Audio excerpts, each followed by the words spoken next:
outside, live.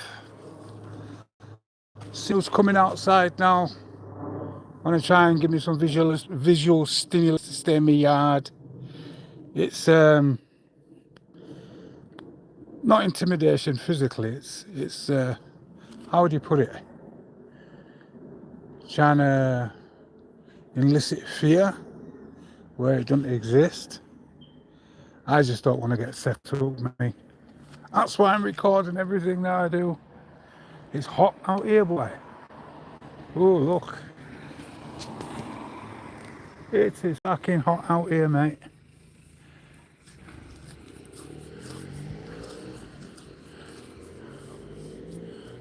Alright.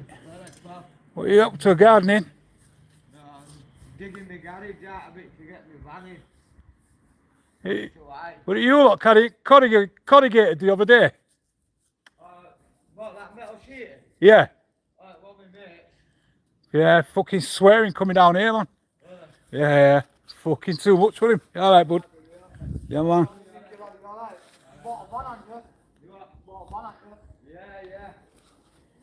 I seen you washing it when I was walking down there. Has it? Fuck. Alright, mate. Alright,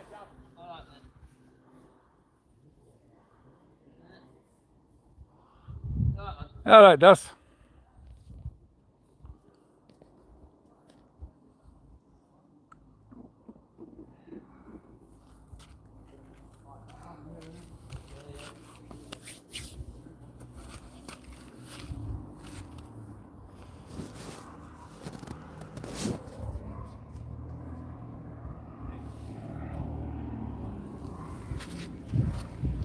Well, you can get buses on here on a Sunday.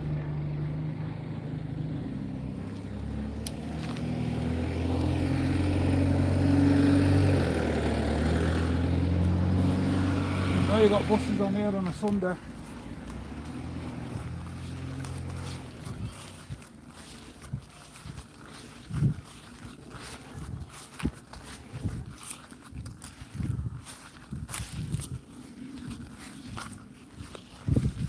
See, this is the reason why I don't like coming outside.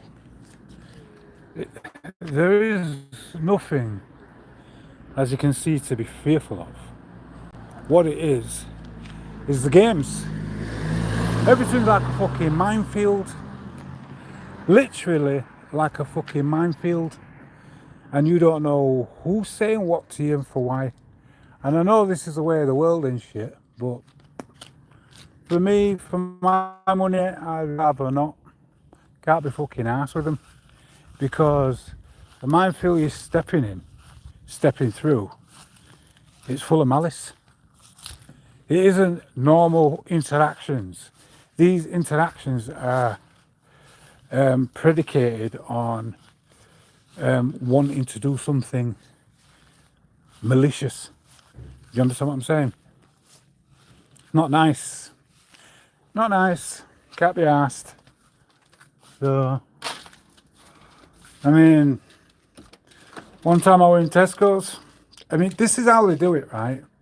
It looks innocuous. It looks, how would you put it? Harmless. It looks natural. It looks like there's no evil intent. So, I'm at Tesco's now, right? Sainsbury's, actually. Sorry, not Tesco's. I shop at Tesco's too much, I think. Hold on 1 minute.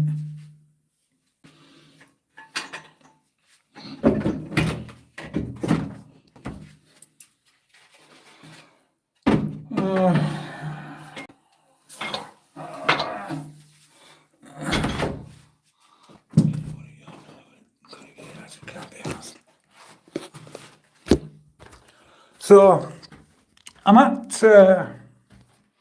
Sainsbury's now, and you can tell this guy was a copper. But to be honest with you, consciously, I didn't think about it until his next move. So I'm at the till now. He's in front of me, right? And I'm at the till with a full basket. This guy now decides to leave his phone. And the point being that there's cameras all over any supermarket. right? And obviously your phone can be tracked and everything, can't it? Do you know what I mean? If somebody comes burgling your yard or come into your yard to murder you, right, and you've got locks on your phones, yeah, and they take your phone and the police can access your accounts in that, more than likely they'll trace the killers back to the phone or anyway. But I don't know why I keep going off track. I do that with nearly swore again. I do that with nearly everything. So he decides now to leave his phone on the cash register in view of the woman at the cash register. She don't say nothing.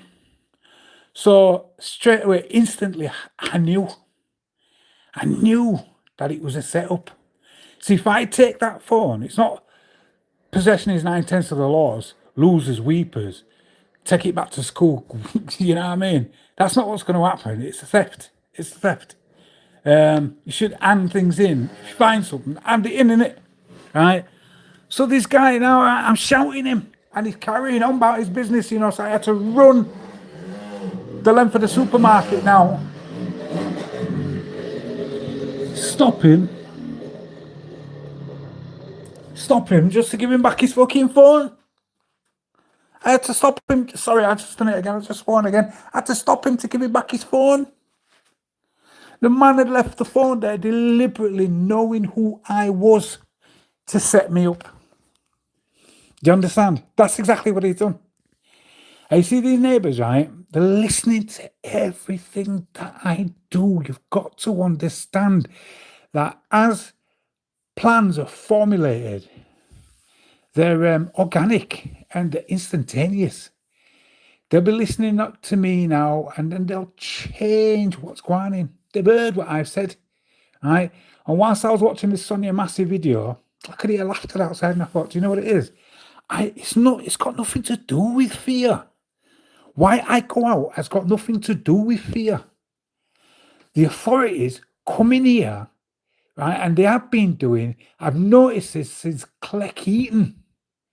They come into my yard and they steal stuff. They don't just move stuff around, they actually steal things out of my house. And they've stolen things from my house that are very important to me that I'll never forgive. It's pissed me off. And I know it's them. I don't believe, right? People are going to hear this and they're going to go, oh, he's an animal hater, he's an animal. Listen, do 5 minutes of a Google search, right? And you will receive the same information that I know. See, human beings, right? We wear underwear, right? So when you fart, yeah, when you expel wind, there are microscopic particles of excrement that leave your anus and get caught in your underwear, right? You can believe what you want. Ask a doctor or do a Google search. This is a fact. I don't know if some scientists have gotten people to fart on like scientific paper and then put it underneath a microscope to like confirm this, but apparently this is a fact, right? Every creature that expels wind, right, releases microscopic particles of excrement. Where are you going with this, Wilton? Anyway, as I'm saying, right, it's to prove a point about things that I found in my house constantly, right? So this is one of the reasons why I won't have cats and dogs. They are point blank unhealthy. You can look it up online. Every dog owner and cat owner always have associated with owning animals. You've got a cat or a dog, right? You've got that cat or dog's excrement everywhere. Your bed, your carpet, all your furniture, all your worktops, everywhere. You can live in ignorance and ignore it, right? Or you can just accept the fact that a lot of your health issues are down to your pets. Do you know what I mean? They don't wear underwear and they let rip wherever they like. And then they're licking their asses and then licking you off it. Nah, man, nah. That makes me shudder. I'm not having no fucking dog, cat in my... Sorry, I swore again. I keep doing it. I'm not having no cat and dog in my yard, right? But yeah, 10 Staincliffe Crescent. Every now and again, when I used to go out, come back in, I find dead animal fleas in my bed. It's not somebody who's shaking it off and putting it in the bed deliberately. These things are like one flea, and I'd find it either underneath my pillow, in between the pillows, right, or on top of the quilt or something. Like somebody, a pet owner, somebody who had access to my yard was coming into my yard and searching it. I've been here, right? I've been here, and I've had the GoPro on record. Now the noises from downstairs and next door are muffled because they're coming in through walls. I've heard rustling going on in the same bedroom where the camera is set up when I'm not in here. Someone's going through my shit. That's when I'm not here. So you tell me. You see this here, right? Right here. This here. It's a weight bench. If I put an app on my phone now, right, spy camera and microphone detector, and I've done it with 3 different apps on 2 devices, it gives off a signal right here, just here. And it's led me to believe that people like me and the rest of the world, there are actually 2 different worlds for people. Like I'll go into a store, right, and there'll be stuff that are labelled just for people like me. The neighbours and that are considered normal. Everybody that's ever tried to have me done in or something, right, they're considered as normal, right, by the world standard, because they're the majority and they're the ones that are in power. I don't even think these people are human beings, right? But all their devices are geared for them, and then you have devices that are geared for us. And when I buy from Amazon, those stuff are selected just for the likes of me. I don't know if they've had some radioactive marker put in them, so it make me. Because it's funny, isn't it? It's right where your head would rest when you're working out. So I don't know if something's been put in there to do me harm, but I can tell you, 3 different apps on 2 different devices show the exact same spot. It comes up right there. And this is just a normal weight bench. It doesn't even happen on the metal side of stuff where you'd expect it to. It happens here. And then I have an alarm coming from the heater here. So I've taken the fuse off round the back.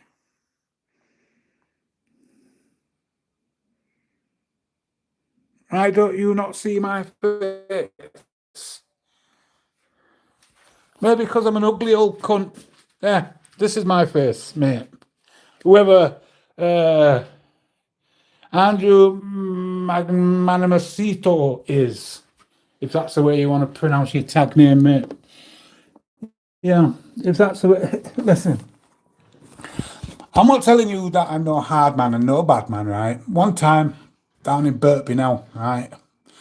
I'm not going to obviously get into the full of it because I would incriminate myself on the internet, and I'm pretty sure the police would use it as an excuse to arrest me. 5 lads, Clothall Lane, decided to tell me, down by where Old Ben Shaw's was, anybody from Burtby Huddersfield will know where I mean, man. So, come decide to tell me now that I can't go into the pub where I grew up, in the area that I grew up. 5, one of them, the half-caste lad, he was the biggest out of a lot of them, size-wise. So, 5 of them, I decided now to go follow him up to the pub and offer him out. Him on his own with his girlfriend. In fact, I boxed a drink out. I stood next to the bar next to him, and he's pretending like he didn't know who I am. Right? So I boxed a drink out of his hand. And his girl holding him back, and he's going, yeah. And he's got, so I just sacked him, and I went around all of them actually, and trailed them all down, and didn't have a go at all of them, just the black lad. So this is when I got divorced. I went over to Bradford to get a £500 Open University computer grant, and whilst I was there, I got a phone call from solicitors in Huddersfield telling me that my decree absolute was finalised and I could come and pick it up at the office. And I think that, because I hadn't had a drink up until that, I think that kind of made me fucking sad, man. You know what I mean? So I started drinking, didn't I? And then I went to a sports shop and I bought a Glock 9mm starter pistol and 100 9mm blank bullets, which, if you got a long prison term sentence, is completely illegal. But since it was a long time ago, I don't know where they're going to get the purchase history from. I don't know where they're going to get the Glock from. I don't know how they're going to get a Glock with my fingerprints on it, blah, blah, blah, etc. This was years ago, man. Anyway, so the bitch that I was living with, I said to her, right, I don't know what, I think, no, I don't, I do know why. Certain things had come out from her, certain incidents had happened that showed me that she was a snitch. Do you know what I mean? A little dirty police informant. So I decided, I think, to test her. So I went up to the gun shop now, bought the gun, and started drinking in the pubs in Leeds. And then I caught the train back to Huddersfield. First thing I did, pub across from the train station, or next to the train station actually, started drinking there. And then I stopped at every pub on the way out of town, in the direction of going out of town towards Birkby. But I didn't go St John's Road, I went down Bradford Road. And I ended up at the pub right at the edge of the end of Old Halifax Hall Lane. And I was pissed up by this. I don't know how many pints of Guinness I had, man. But in between, I think I phoned this, I don't think I know. I always, black man speak funny, man. So I phoned her and I told her that I bought a gun. All right. So now, gets into the pub now, right? And I said to her, I told her, because I think the decree absolute and just pissed me off, just made me sad. So on top of what they had said to me, fuck off, you nonce. So I just wanted some violence, man. You know what I mean? So I geared myself. I was just pissed up, man. Listen, if you're looking for violence, I tell you all, man, don't drink. Don't drink it. Dulls your senses. You don't know what you're doing, man. You can't fight when you're pissed up. And I was lathered, man. I was blathered, knackered, man, on Guinness. And Guinness, right, after about 6 or 7 pints, it knackers you up, man. Mashes you up. Anyway, so getting to the pub now, all the fucking idiots are there. Sorry, swore again. All the idiots are there. All the idiots are there, man. And this lad who's supposed to be a professional boxer is in the group, right? So he comes over now, man. And he fucking... I'm sat next to the gal that I was living with, the prostitute, right? I'm sat next to her now, right? And the guy comes and sits on me. He comes and sits on me like I'm a chair and puts his arm around me like he's my bitch. You know, like our bitch would come and sit on you. Nah, man. I grabbed him, right? I'm not going to tell you what I did, but he ended up with put it this way, he ended up with an injury in his shoulder, right? And they ended up coming up behind me and whacking me in the back of my head, jumping. My head was out here, man. See, if I hadn't had a drink, I'd have been more alert, wouldn't I? That's why I don't drink anymore. I am not doing that no more, man. Firstly, because if you're pissed off, if you've got a reason to be pissed off, when you've had a drink, it's going to come out. Secondly, you haven't got control of all your faculties when you've had a drink, man. You're an easy target, man. You know what I mean? You're making yourself a target. So I don't do them things there. And I don't smoke either because that reduces your lung capacity. Listen, you smoke, right? Weed, cigarette, take classes. You've got about 30 seconds of fighting you and then you're done. I don't care how young you are. I don't care who you are. You blaze on a regular every, right? You've got about 30 seconds. That's why most man try and take man out, right? In 30 seconds and flat. Listen, I'll go for a good few minutes, me. Trust me. I'll go for a good few minutes, me. Don't care. I haven't smoked for years. And I train. So I'm not bigging myself up. I'm just saying I'm a lot fitter than one I used to be years ago. Way fitter. Yeah, so the guy's on top of me now, right? This pro boxer now, and he's punching shit out of me. And then he looks at his shoulder, and this is how I know she grasped me up, because I never pulled nothing out of my waistband. I had this thing in my waistband and a box of ammo in my pocket, right? He looks at his shoulder, pissing blood now, right? And he goes, "I've been shot." Do you understand what I'm saying? Right? In the melee, he wouldn't have seen that Glock. One of them took the Glock. Don't get me wrong, they took the Glock, right? But they wouldn't have seen that automatically. He never saw it. I saw everything. He was the one that was on top of me. Do you know what I mean? He was the one that come and sit on me, right? But apparently, what he did, as opposed to going to the hospital or reporting the injury to the police, shit himself because of the injury, because of who I am, because of what he thought was coming next. He shit himself and ran off to Scotland. This well-known fact, he ran off to Scotland and he was up there for a good couple of months and decided it was safer to come back to Huddersfield. By this time, I'd moved back to Cleckheaton, right? So I think them man, they think that listen, I'm not Superman. I think anybody who goes around saying that hard, right, just put a piece of concrete in the head, right, and we'll find out if the head's harder than the concrete, because I don't think so. Do you get what I'm saying? I don't think I'm hard. I don't think I'm Andy. I don't think I'm this, I'm that, and whatever. One thing I have learnt, though, don't panic when you're fighting. If you start with the heavy breathing and the handshaking and the panicking and the rest of it, right, you've lost already. You have literally lost already. I don't care who you are, what you're saying in front of my face, what you're coming out with, what weapon you've got in your hand. I am not panicking, mate. I am not panicking. I'm just watching your shoulders and watching your eyes, and that's just as simple as that. Make your move, Carl. Me ready for dance. Yeah.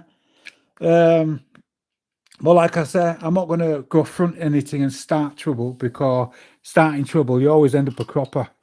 Especially if you know, say, people are just looking to dance with you and they've got the police on speed dial. That means you've been set up in it.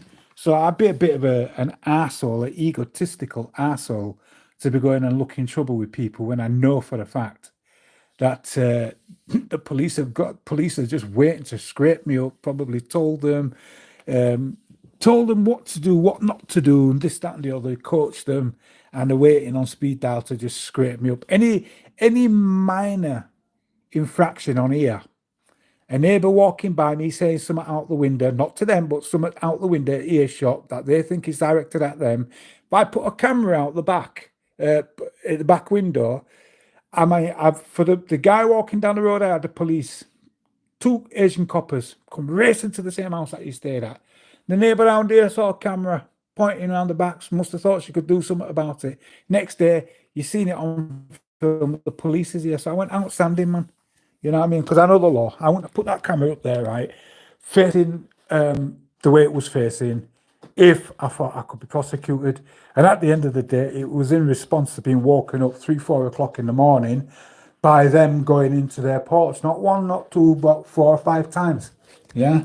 So I think I have a right to put my camera there to find out what's waking me up at the time of hours, because I'm waking up, and as it so happens, coincidentally, at the same time I'm waking up at odd hours in the morning, 3-4 o'clock, and you have to remember it's a young family with children, so you won't expect them to be stood out in the garden, right, and creeping back in through their patio doors, which you can hear quite clearly opening and closing at that time of the morning, right?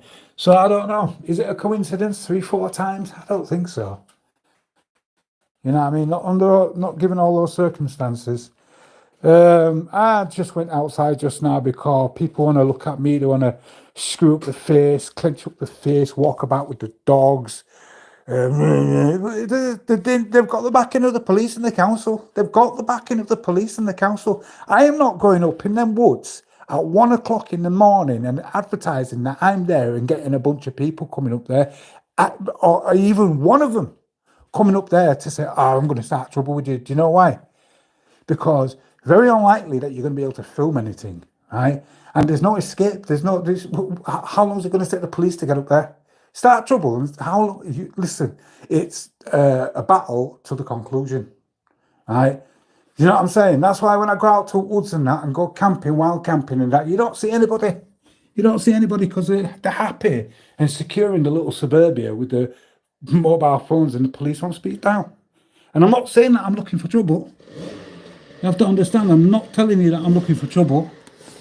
I'm just watching when people are walking around like with barrels under their arms, chest stuck out, dropping their voice quite a few octaves, pretending like the Incredible Hulk and whatever. I'm watching these people do this, right?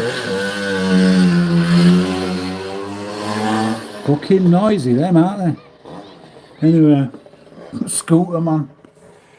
I think when I see people doing that, I don't pay them no mind, because it's like the saying goes, it's the quiet ones you have to watch out for. It genuinely, honestly is the quiet ones you have to watch out for. The ones that can handle themselves don't want to initiate things. They don't want to go out there looking for trouble. That's the truth. People who can handle themselves, right? And I mean, proper handle themselves. Not people who like to start fight, who think they can fight, right? People who can handle themselves do not initiate trouble. They never go out there looking for fights. They're the ones that stay away from it at all costs. You know what I mean? But if it happens and they can handle themselves, and I tell you, those that can really handle themselves, they'll tell you as well, they don't go into a panic when a fight happens. They do not go into a panic. Most of them just take it like they're at the MMA training mat. Trust me, they'll put a man down in seconds. And that's just the way I look at it. I take it mentally out of what's going on in front of me and just pretend that I'm training. And it's as simple as that. Not no bad, man. I'm 59 this year. Do you know what I mean? I'm 59 this year. You think a 59-year-old man's going to go walking around looking trouble? Behave. But that's what they're trying to make out about me. They're trying to add charges to me that I've never been charged with. They're trying to add incidents to my record that have just never occurred. Oh, it's pathetic, man. At the end of the day, like Bruce Willis said in Die Hard, the legend about him is like he's 10'10" with two heads, and when he bends over and farts, fire comes out of his ass. And that's about what it is with me, man. That's how people have got me down, or rather, they built me up so much. I've seen it before. The people build me up so much that they actually get the wrong impression of me, or they get fearful or something. You know what I mean? And it's just it's a bad idea to walk around with preconceptions of people, man. You know what I mean? You see me, I don't care if you're white, black, male or female, young or old. I show everybody respect, and that is my premise, to go out, show everybody respect, because I think I deserve respect. So I can't get respect from people unless I should first show them respect. You know what I mean? And that's how I look at the world. If it works like that, it works like that. If it don't, and you're going to show me respect, I'll show you respect back. Disrespect. If you show me disrespect, I'll show you disrespect back. I don't give a shit. I don't give a shit if you got uniform on or not, or whether I'm going to get locked up or kicked to fuck for it. I don't care. I don't care. What can you do? Do you know what I mean? You're going to kill me. Well, do it then. Get on with it. I'm not going to live my life in fear of being murdered. What's that all about? Do you get me? I just don't like it when my inner sanctum, I know, isn't my inner sanctum. That means I'm afforded no rights. None at all. What fucking rights have I got? Bastards can come into my yard with a key given to them by the council and interfere with things in my yard. What's going on? Or it's the council themselves. What is going on? I feel violated, abused and violated. And this, I've not realised that this same thing has been going on for years. It's been going on for years. Do you know what I mean? Well, I'm supposed to just like show, scary, staying in. So what, I'm going to just like get on top of my ego now and just go out for a bike ride, Come back in now and there's shit all about just a weird vibe to my yard. Take me a couple of days. Oh shit, where's that gone? It wasn't there last time. Or it's something's missing, or there's some flipping animal fleas on my bed or something. Nah, man. No. I got no friends out there anyway. Do you know what I mean? So, and yeah, that is by choice. I got no friends out there. Like it says, I rebuke you, Huddersfield. full of frigging child molesting paedophiles and frigging nonsense and frigging police informers, man. Yeah, I mean, that's what this world's turned into, man. Everybody's got the police on speed dial. Everybody's getting done favors by the council or the police. You know how many people I know that have committed murder and been involved in murder and gotten sent down and been in prison and in custody for having like ounce of heroin and thing, and they work for the council. Pathetic, man. It's ridiculous. Anyway, latest people.